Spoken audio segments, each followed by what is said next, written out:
here from Rain Country. God is good all the time. And I'm here today to talk about what is freedom. So I put this together in 5 points because that's kind of been my thing lately, is doing 5 this or 5 that. So this idea came to me as I was in a chat with a couple of YouTube channels that are also community leaders on Freesteading. So you've heard me talk about Freesteading. It is a social media site that is different from any other because it's completely owned and operated by fellow homesteaders and those that are more into preparedness and self-sufficiency. And the owners and all the community leaders have their own YouTube channels as well on these very topics. So there was some very interesting conversation and points going on. So I thought I'd bring up a few key things that were discussed. And the one I wanted to talk about first is becoming debt-free. Because once you get debt-free, there's a certain amount of freedom that comes with that it's more than you realize until you get there. Because now you are no longer a slave to the bank, which basically owns you when you're still making payments on your car, your house, your credit card, or whatever it is you've gotten yourself into debt or school loans. You've also freed up some of your money to be able to put it into other things to help get you closer to your goal of being more free and being more self-sufficient. But it's even more than that because it's something that it does to your psyche as well. Your whole emotional state, everything changes. You feel a sense of empowerment as well, that now I know how I can get there, and now I know how I can save up, and now I know I can do this, that, and the other thing. And it's a truly wonderful place to be. And until Patrick and I got ourselves completely out of debt, which was, I think, around 2014, the last debt we had was our house. We weren't ones to have a whole lot of debts anyway. And 2014 was our freedom from all debt. And then once we achieved that, we realized what we could do. And it wasn't even just about, now we've got this money, we're not putting on a house, we can put it here. But it was the mental state that it put us in made us able to learn how to save better and how to invest better with the money that we had, in order to be able to, ever since, we've bought 2 more pieces of property, we've bought some more heavy equipment to help us achieve our goal of being even more free every day, and much more. And point number 2 is that freedom is responsibility, and it is not always convenient. Sometimes, yes, it is, and I'll get to that later, but a lot of times it's not, because being in a more free state means sometimes you have to put in some extra work to be there. So let's just say trying to free ourselves from the monetary system. And as we see the whole digital currency thing starting to take hold, finding ways to free ourselves from that. So here's an example. I've been with PayPal since, I don't know, it's been over 20 years. And when I left Etsy, I had a lot of people pressuring me because it was right about that same time that all this stuff came out about PayPal. And yes, I've heard all that and how they're silencing people or fining people and so on and so forth. And no, I'm not saying it's not true. I'm just saying I know all that happened. So I had a lot of people pushing me and urging me and even trying to guilt me into signing on for other digital payment methods. And some of these ones that they brought up were so-called freedom-loving sites. But here's the problem.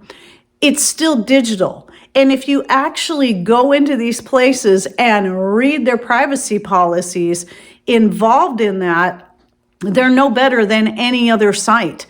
And there's no way of knowing if down the road, like PayPal, we all know it started off pretty good.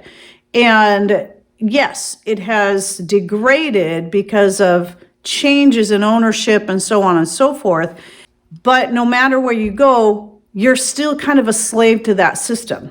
And so I decided, after looking into a lot of that stuff and all my different alternatives, that this wasn't going to work for me, especially since a lot of the ones that people were pushing me to get required me to do that solely on my cell phone. And I don't want to do that. I also don't want to be a slave to my cell phone.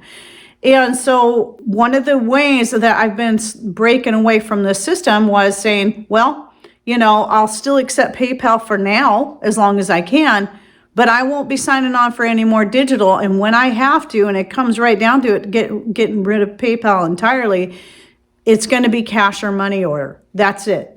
People want to buy product from me. They either got to come pay me in cash, in person, or they got to send me a money order, and no, I won't accept checks. And I know that makes it even more inconvenient for other people as well. It makes it more inconvenient for me because now I have to make that trip, or Patrick does, because I rarely have time to get out of the house, down to the bank to cash those money orders, which is so much easier just to do it digitally, and I don't have to ever leave the house if I don't want to, or neither one of us do. But now we're having to do things a little bit differently. And I am going to start encouraging people more and more to go with money orders. Yes, your order will take longer. Yes, it makes it more inconvenient on both of us, but that's just that another step towards freedom when we can do it that way. And yes, I also realize that down the road, money orders and cash aren't going to be any good either, but I also believe very strongly in using the resources you have while you have it to get you closer to that point of being free.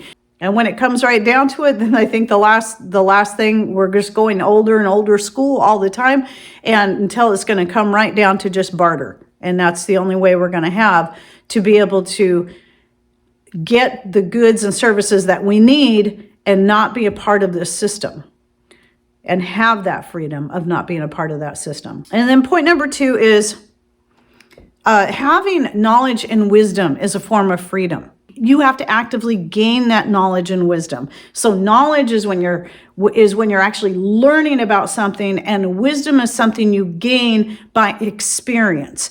And so as we do these things, and as we gain wisdom and we gain knowledge, and we can start doing more and more things for ourselves. We can start, let's just say you've never even cooked a loaf of bread from scratch. Well, learn how to do it. And now you've got the freedom of knowing how to do it yourself when a loaf of bread is $10. Now you can just take some flour and yeast and water and whatever else you're going to add to it and make yourself a loaf of bread, or whatever other kind of bread. That is just an example. And then working your way up, learning the skills you need, learning how to crochet and knit and sew so you can make your own clothes and your own quilts and so on. Learning how to work with wood and metal so you can build all your own things. And learning about herbs and how to grow a garden so you can have your own food and have your own source of medicine. So knowledge and wisdom is freedom. Point number 4, and this is going to go right along with the rest of them, is that preparedness and self-sufficiency is freedom. The more prepared you are, the more self-sufficient you are, the more free you're going to be. But also preparedness and self-sufficiency can be convenient. So let's say you're having a busy day and you just realize, because you were repairing this fence, or you were fixing that blanket, or, darning that sock, that you forgot to pull out something out of the freezer or prepare whatever it was you had planned on preparing for dinner, and you're out of time now. Well, because you're prepared by having that homemade chili that you canned up last summer, put back in your food storage, or other types of canned goods, be it store-bought or homemade or whatever it is that you've done, you can now just pull that out and heat it up. So chili is a great one for us. I always have homemade home canned chili on hand, and summer's the time I like to do that. I'll make a big pot, I can it up, and then I put it up in my pantry so that when we have one of those days that it's just like, oh my gosh, I forgot to get something out for dinner or do this or do that, and I can just go grab a jar of chili, heat it up, maybe cut up a little bit of onion and cheese, and there we go. And there's other types of canned foods I put up similar. So sometimes I will try to keep some homemade spaghetti sauce already canned and on hand if I need it in emergency. But I also have home canned soup, home canned meatballs, where the meatballs can take a lot longer, but I can simply add some gravy I had left over from making biscuits and gravy, or whip up a quick batch of gravy because it doesn't really take that long. There's so many things that you can do that makes it actually more convenient and saves you the hassle of having to run to the grocery store to get this, that, and the other thing. So I find freedom and convenience when it comes to that kind of stuff. Now, putting the food up in the first place, making that big, huge pot of chili, then canning that big, huge pot of chili into separate jars, that wasn't convenient. That was work. But now I've made my own convenience food for when I need it. And that, I love the freedom in that. I love not being a slave to having to run to the store every day or every 2 or 3 days. I can stay away from the store for months at a time. And to me, that is a source of freedom. And that also frees me up more time to continue to do the other things that make me more self-sufficient and to work towards learning more things to make me more self-sufficient. Now, the last point I put on here is freedom is not found by voting in more laws. In fact, no matter how good any law may be, and no matter who's pushing it, whether it be from the right head of the two-headed snake or the left head, it doesn't matter. Every law that you vote for, it can and will be used to steal away more of your freedoms. And everything is always going to sound good on the surface. So you get your little voters pamphlet and you're looking at the different initiatives. And generally speaking, it's almost always best to just vote no matter how good it sounds. Make sure you're always reading all of the pros and all of the cons, especially the cons against that initiative. Because the way those are worded, especially the main wording on the initiative, is always going to sound good. Oh yeah, that sounds good. And then okay, I'll vote yes. But when you actually read the details on that, you might find that it's actually very opposite of what it claims to be, just by reading the details, not even reading the pros and cons. So I've seen people from both sides vote in these laws, no matter how small they are. And I'm not going to list any specifics, but some people that, are more right-leaning think that's the freedom-loving party. But then just because their guy is the one that's saying it and, they're just totally sold out to this person, if they pass a law that takes away this little freedom or that little freedom, they'll make excuses for it because it's their guy, and they'll go ahead and agree with it, even though it's just another step of taking away a specific freedom. That will also, when a different leader comes into place, will take that and expound upon it. It's what we've seen all throughout history, and it is how we have little by little had each one of our freedoms slowly chipped away, and it happens from both sides of the political party, which in my personal opinion is not really two sides. Like I said, they're just the same, they're just two heads from the same snake. And with that, I also want to say forcing things upon people is not freedom. Here's another example I want to give, and that is a couple years ago, there's a young lady who lives in the same town as me, and she's very much into trying to be more self-sufficient and growing a garden and seeing all the, the things that you can do for yourself and the more natural and being more healthy, because she sees the benefits in gardening and what that does to us, to the community, and actually to the environment. Because when we have a garden and we have all these beautiful things growing, we're actually feeding back to the environment. So she's like, there should be a law forcing everyone to grow a garden. Well, I think it's a great idea for everybody to grow a garden if they're able.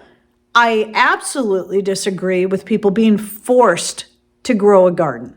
Trying to push laws like that on people, that is not freedom loving. That's actually forcing your morals and your ideas onto other people. No matter how good it sounds, no matter how much you believe in it, and I could agree with it, it still doesn't make it right.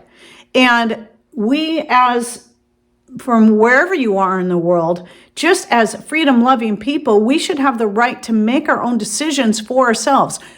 If we want to grow a garden, or if we'd prefer to buy stuff from somebody who grows their own garden. Whether we want to grow our own food and grow our own herbs in order to take care of our own health, we should have that freedom. instead of being forced to have a medical procedure placed upon us. We should have the freedom to be able to choose who's going to educate our kids. Is it going to be a system that is run by the state that has a very strong agenda that they're always pushing on our kids and our grandkids? Or is it going to be ourselves? We should have the freedom. I wouldn't take away somebody's freedom to send their kids to public school just because I don't agree with the public school. I would never pass a law that would force people to homeschool. I would never do that, even though I still think it is the best option for most people at least.